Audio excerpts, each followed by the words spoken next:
Hi friends, welcome to Mahika truths. శనివారం పూజ చేసేవారు మరియు ఉపవాసం ఉండేవారు ఇలాంటి నియమాలు పాటిస్తే మంచిది. శనివారం అంటేనే వెంకటేశ్వర స్వామి గుర్తుకొస్తాడు. అయితే చాలామంది శనివారం రోజున పూజ చేస్తారు. అలాగే కొంతమంది ఈ రోజున ఉపవాసం కూడా ఉంటారు. అయితే శనివారం రోజు పూజ చేసేవారు, ఉపవాసం ఉండేవాళ్ళు ఈ వీడియోలో చెప్పే విధంగా మీ ఇంట్లోనే వెంకటేశ్వర స్వామికి పూజ చేసి కొన్ని పరిహారాలను పాటిస్తే మీరు చేసే పూజకి లేదా మీరు ఉండే ఉపవాసానికి రెట్టింపు ఫలితం అయితే పొందవచ్చు. దీని ద్వారా వెంకటేశ్వర స్వామి ఆశీర్వాదం మీ కుటుంబంపై ఎల్లప్పుడూ ఉంటుంది. కాబట్టి శనివారం ఉపవాసం ఉండేవారు ఎలా పూజ చేయాలి, ఎలాంటి నియమాలు పాటిస్తే కోటి జన్మల పుణ్యఫలాన్ని పొందవచ్చు అనే విషయాల గురించి ఈ వీడియోలో మనం ఇప్పుడు క్లుప్తంగా తెలుసుకుందాం.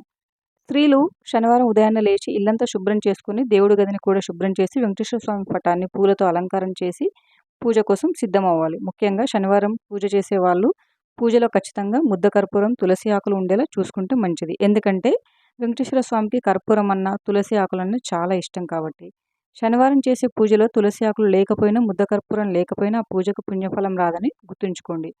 శనివారం పూజ చేసేవాళ్ళు ముఖ్యంగా వెంకటేశ్వర స్వామికి బియ్యపు పిండితో తయారు చేసిన దీపంలో దీపారాధన చేస్తే చాలా మంచిది. పిండి దీపం తయారు చేయాలంటే బియ్యపు పిండిలో కాస్త పాలు పోసి ముద్దలాగా కలిపి ఒక ప్రమిదలాగా తయారు చేయండి. ఈ పిండి ప్రమిద మీద కుంకుమతో 3 బొట్లు పెట్టి ప్రమిదలో 7 ఒత్తులు వేసి నూనె పోసి వెంకటేశ్వర స్వామి పటం ముందు పెట్టి దీపం వెలిగించాలి. ఇలా 5 శనివారాలు వెంకటేశ్వర స్వామికి పూజ చేస్తే మీ ఇంట్లో ఏ సమస్యలు లేకుండా వెంకన్న కృప వల్ల అష్టైశ్వర్యాలతో జీవిస్తారు. పూజ చేసేటప్పుడు ఓం గోవిందాయ నమః అనే మంత్రాన్ని చదువుతూ పూజ చేయండి. ఎవరైతే ఈ మంత్రాన్ని చదువుతూ పూజ చేస్తారో వారికి ఆ ఏడుకొండల స్వామి అనుగ్రహం తప్పకుండా ఉంటుంది. ఇంట్లో పూజ చేసిన తర్వాత దేవుడి ముందు మీ కోరిక కోరుకొని గంట కొడితే మీరు అనుకున్న కోరిక నేరుగా దేవుడి దగ్గరికి చేరుతుందని శాస్త్రం చెప్తుంది. శనివారం పూజ చేసేటప్పుడు నీలం రంగు దుస్తులు ధరించి పూజ చేస్తే చాలా మంచిది. శనివారం ఇంట్లో పూజ చేసిన తర్వాత ఇంట్లో ఖచ్చితంగా సాంబ్రాణి పొగ వేయండి. ఇలా చేస్తే మీ ఇంట్లో ధన ప్రవాహం పెరిగి అష్టైశ్వర్యాలతో జీవిస్తారు. శనివారం ఇలా పూజ చేసిన తర్వాత మీ పూజ గది ముందు కూర్చొని ఒక బిర్యానీ ఆకును తీసుకొని వెంకటేశ్వర స్వామిని తలుచుకుంటూ ఆ ఆకు మీద మీ కోరిక రాసి ఆ ఆకుని కాల్చండి. ఈ ఆకు నుండి వచ్చిన బూడిదను మీరు పెంచుకున్న మొక్కలకి వేయండి. ఇలా చేస్తే త్వరలోనే మీరు రాసిన కోరిక ఖచ్చితంగా నెరవేరుతుంది.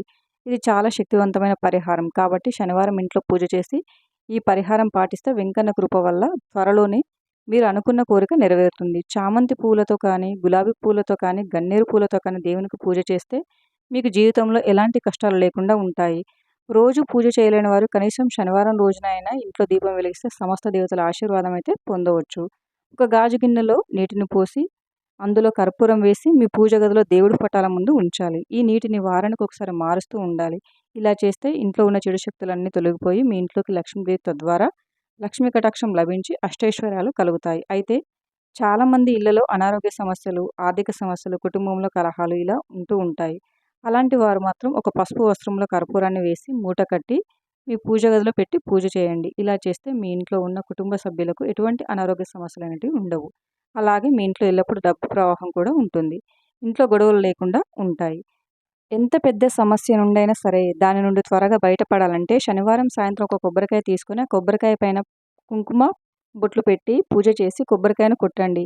ఇలా చేస్తే మీ ఇంట్లో ఉన్న సమస్యలన్నీ తొలగిపోతాయి. శనివారం వెంకటేశ్వర స్వామి ఆలయానికి వెళ్ళేవారు గుడి చుట్టూ 11 ప్రదక్షిణలు చేస్తే చాలా మంచిది. శనివారం ఉపవాసం ఉండేవాళ్ళు అలాగే శనివారం పూజ చేసేవారు కొన్ని నియమాలు తప్పకుండా పాటించాలి. అప్పుడే మీరు చేసే పూజకి మంచి ఫలితం ఉంటుంది. శనివారం రోజు బెండకాయ, మిరపకాయలు, మామిడికాయ పచ్చడిని అస్సలు తినకూడదు. అలాగే శనివారం రోజున ఇంట్లో కందిపప్పును వండకూడదు. శనివారం పప్పు వినియోగానికి దూరంగా ఉండాలి. శనివారం పప్పు తింటే మీ ఆరోగ్యం దెబ్బతింటుంది. కాబట్టి మీరు ఆరోగ్యవంతులుగా ఉండాలంటే శనివారం పప్పును తినకూడదు. ఈ రోజున పప్పును కొనుగోలు చేయడం వల్ల శని స్వభావం ఉగ్రరూపం దాల్చుతుంది. దీనివల్ల మీరు అనేక సమస్యలను ఎదుర్కోవాల్సి వస్తుంది. అలాగే శనివారం రోజున నువ్వులు, మినపప్పు, చీపురు, నూనె కూడా కొనుగోలు చేయకూడదు. శనివారం ఈ వస్తువులు కొనుగోలు చేస్తే మీ జీవితంలో అష్టకష్టాలు తలెత్తుతాయి. శనివారం నూనె కొంటే మీ ఇంట్లో ఎవరో ఒకరికి అనారోగ్య సమస్యలు వస్తాయి. శనివారం ఉప్పు కొనడం అశుభం. ఈరోజు ఉప్పు కొనకండి. ఇలా చేయడం వల్ల మీరు అప్పుల అయ్యే అవకాశం అయితే ఉంది. అలాగే ఈ రోజున వేరొకరి ఇంటి నుంచి ఉప్పు తీసుకోవడం మంచిది కాదు. శనివారం బట్టలు కొనడం కూడా మంచిది కాదు. ఈ రోజున మీరు బట్టలు కొనుగోలు చేసినా, షాపింగ్ చేసినా మీ జీవితంలో కష్టాలు ప్రారంభమవుతాయి. కాబట్టి ఇకపై నుండి శనివారం రోజున కొత్త బట్టలు అసలు కొనకండి. ఇంట్లో పూజ చేసేవారు మీ పూజ గదిలో ఖచ్చితంగా రాగి చెంబును పెట్టుకోవాలి.